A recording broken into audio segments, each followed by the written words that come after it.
مرحبا يا اخواني. الطريقة يوم تعطي الطير صافق عطاه مع الريش. ليش يا اخواني؟ الله يجزاكم خير. وبياكل الطير علفه مع الريش.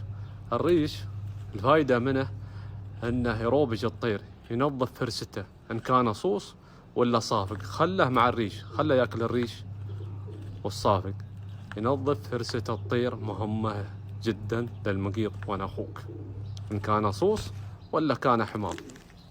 الله يوفقنا ويوفقكم على خير.